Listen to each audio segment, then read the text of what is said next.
Tuhan mau memberkati, Tuhan mau menolong, Tuhan mau menyatakan kuasanya, Tuhan mau mendengarkan doa kita, menjawab doa kita, saudara. Tetapi untuk ini kita harus bersungguh-sungguh, kita harus berdoa sungguh-sungguh, kita harus melayani sungguh-sungguh, kita harus bersaksi sungguh-sungguh, kita harus menyembah Tuhan sungguh-sungguh, kita harus patuh sungguh-sungguh, semuanya sungguh-sungguh, sungguh-sungguh, sungguh-sungguh. Kerja keras sungguh-sungguh. Sebenarnya topik firman Tuhan pada hari ini juga kesungguhan hati. Sungguh-sungguh, sungguh-sungguh. Yang perlu kita cek pada hari ini, seberapa besarkah kesungguhan hati kita? Seberapa besarkah kesungguhan hati kita untuk berdoa kepada Tuhan? Mohon kuasa Tuhan. Seberapa besarkah kesungguhan hati kita, kerinduan hati kita untuk sembuh daripada penyakit? Kalau kita sakit, seberapa besarkah kemauan kita untuk sembuh? Kesungguhan hati kita untuk sembuh. Seberapa besarkah itu? Seberapa kuatkah kemauan hati kita? Seberapa teguhkah kemauan hati kita itu? Saudaraku, sebab itu menunjukkan iman kita. Seberapa kuatkah kemauan kita untuk memiliki KKS yang berbelah? Seberapa kuatkah kemauan kita untuk mencapai jiwa-jiwa di luar sana?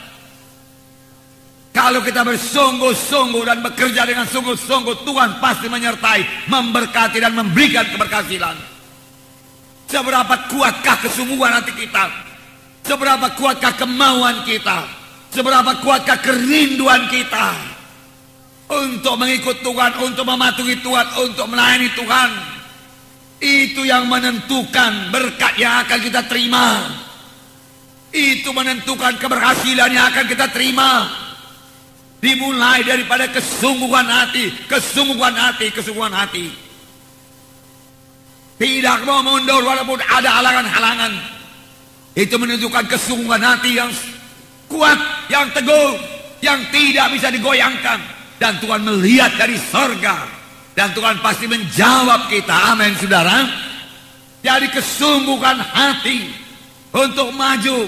Kesungguhan hati menjadi orang rohani. Orang yang suci, yang meninggalkan semua perkara-perkara duniawi ini. Seberapa besarkah kesungguhan hati kita? Saya akan membacakan satu contoh dari Markus pasal 5 mengenai seorang perempuan yang sakit 12 tahun.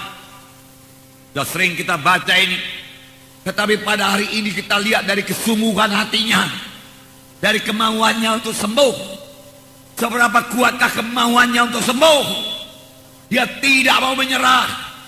Dia mengatasi sebuah halangan-halangan. Dia bertahan terus untuk hidup. Dia tidak menyerah kepada penyakit. Tidak menyerah kepada kematian. Markus pasal 5 ayat 25 sampai 34. Mari kita baca bersama-sama. Adalah di situ seorang perempuan yang sudah 12 tahun lamanya menderita pendarahan. Ia telah berulang-ulang diobati oleh berbagai tabib, sehingga telah dihabiskannya semua yang ada padanya. Namun sama sekali tidak ada faedahnya. Malah sebaliknya keadaannya makin memburuk. Dia sudah mendengar berita-berita tentang Yesus. Maka di tengah-tengah orang banyak itu ia mendekati Yesus dari belakang dan menjamah jubahnya. Sebab katanya, asal ku jamah saja jubahnya, aku akan sembuh. Seketika itu juga berhentilah pendarahannya, dan ia merasa bahwa badannya sudah sembuh dari penyakitnya.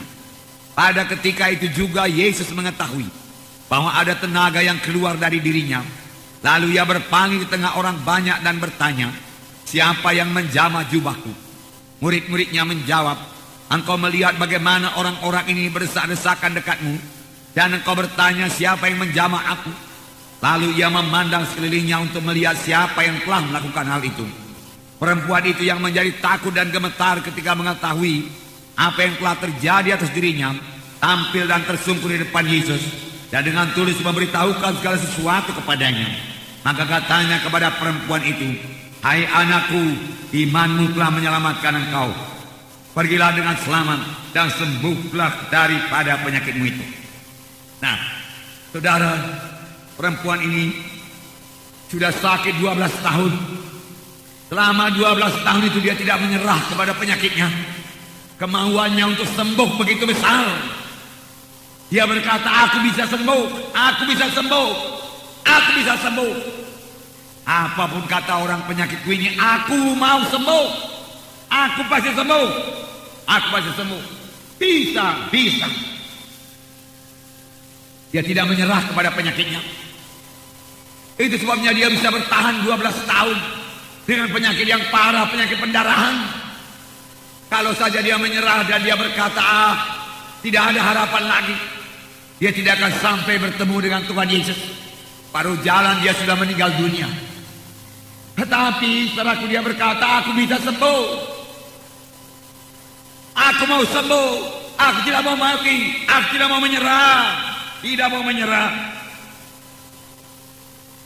Ini yang membawanya bertemu dengan Tuhan Yesus. Tuhan membuka jalan kepada perempuan yang sakit 12 tahun ini.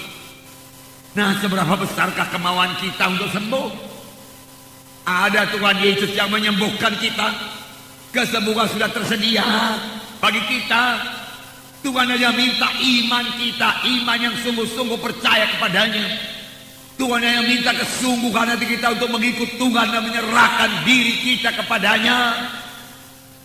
Maka kesembuhan akan menjadi milik kita. Begitu banyaknya penyakit pada zaman sekarang ini, saudaraku. Banyak sekali orang sakit. Alangkah baiknya kalau orang-orang sakit itu tahu berserah dan bersandar kepada Tuhan, tahu percaya dengan sungguh-sungguh kepada Tuhan, dan berdoa dengan sungguh-sungguh kepada Tuhan. Maka saya yakin seturut dengan Alkitab, Tuhan akan menyembuhkan dia. Amin. Tuhan akan menyembuhkan. Sebab itu janji Tuhan. Janji Tuhan itu bagi saudara, janji Tuhan itu bagi saya, saudaraku. Seberapa besar kerinduan kita, seberapa besar kerinduan saudara untuk memenangkan jiwa buat Tuhan. Bukan Tuhan yang tidak mau memberi, bukan Tuhan yang tidak mau memberi jiwa-jiwa untuk diselamatkan, tapi apakah kita rindu jiwa-jiwa itu selamat? Sudahkah kita berdoa sungguh-sungguh supaya kita bisa membawa jiwa-jiwa kepada keselamatan? Sudahkah kita berdoa sungguh-sungguh supaya pada hari Minggu kita membawa jiwa-jiwa? Tidak ada padamu karena kamu tidak berdoa. Kamu berdoa juga, tetapi tidak sungguh-sungguh. Tuhan mencari orang yang bersungguh-sungguh. Seberapa besarkah kerinduan hati kita, kesungguhan hati kita, saudaraku. Tuhan lihat itu semua dan Tuhan jawab, saudaraku.